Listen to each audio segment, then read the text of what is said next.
Puss in Boots. Part 2. One day, while warming himself near the royal kitchen, the cat overheard the king's coachman grumbling angrily.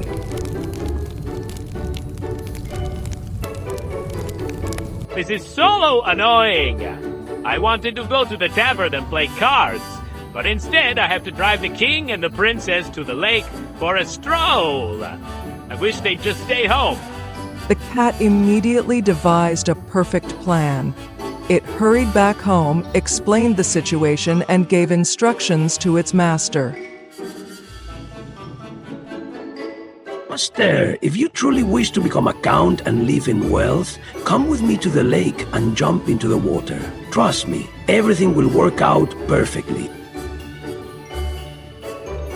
Though puzzled by the cat's words, the youngest son decided to follow its advice. He accompanied the cat to the lake, removed his clothes, and jumped into the water. Meanwhile, the cat quickly gathered all of his master's clothes and hid them.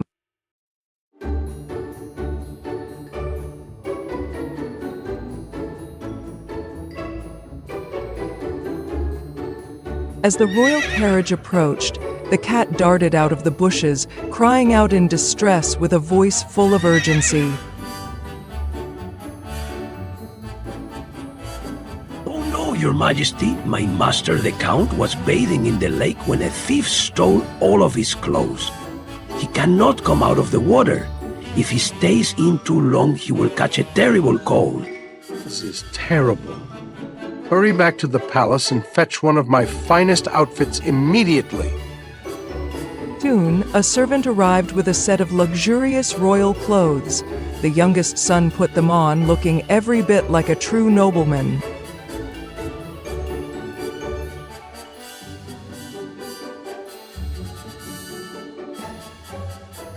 Father, this count is so young and handsome. He certainly is a fine gentleman. Invite the count to ride with us in the carriage. The cat ran ahead of the royal carriage and arrived at a vast meadow where over 100 farmers were cutting grass. The cat approached them with a stern expression. Farmers, listen carefully. The king's carriage is about to pass through this area. If the king asks who owns these meadows, you must answer that they belong to the count, my master. If you do not, you will face severe consequences. Frightened, the farmers nodded in agreement. When the royal carriage passed by, the king looked out at the lush green fields and asked, Whose meadows are these? For Majesty, they belong to the noble count. Count, you are truly wealthy owning such beautiful meadows. The cat continued on to a vast wheat field where more than 200 workers were harvesting. It repeated the same instructions. When the royal carriage arrived, the workers answered in unison.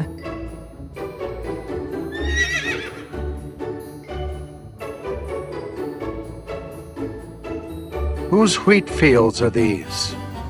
For Majesty, they belong to the noble count. How remarkable! Count, you possess the most magnificent lands. Finally, the cat reached a large forest where hundreds of woodcutters were chopping trees. It issued the same command, and when the king's carriage passed by, the woodcutters responded just as the cat had instructed. The cat knew that the grand castle it intended for its master actually belonged to an evil sorcerer. Determined to claim it, the cat boldly entered the castle to confront him. Well, a little cat in my castle. Have you come here to meet your doom? Good day, sir. I have heard that you possess the ability to transform into any creature you desire. I came here to witness this extraordinary talent with my own eyes. That is child's play. Watch this. In an instant, the sorcerer transformed into a gigantic elephant, then into a roaring lion. incredible, but can you turn into something as small as a tiny mouse? If you can do that, I will truly admire your greatness. Flattered by the compliment, the sorcerer immediately transformed into a tiny mouse. As soon as he did, the cat pounced, capturing the mouse in its claws and devouring it in one swift motion. Done. From now on, this castle belongs to my master, the Count. When the king, the count, and the princess arrived at the castle, the cat was already waiting at the grand entrance. Your Majesty, welcome to the castle of my master, the Count. It is a great honor to host you here. The king marveled at the splendor of the castle. The grand reception hall glittered with gold and jewels.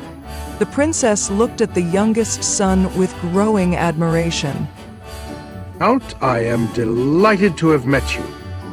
I hereby offer my daughter's hand in marriage to you.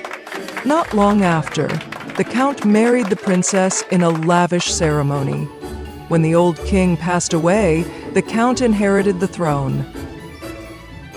As for Puss in Boots, thanks to his wit and cleverness, he was appointed as the royal chancellor, living in luxury and happiness for the rest of his days.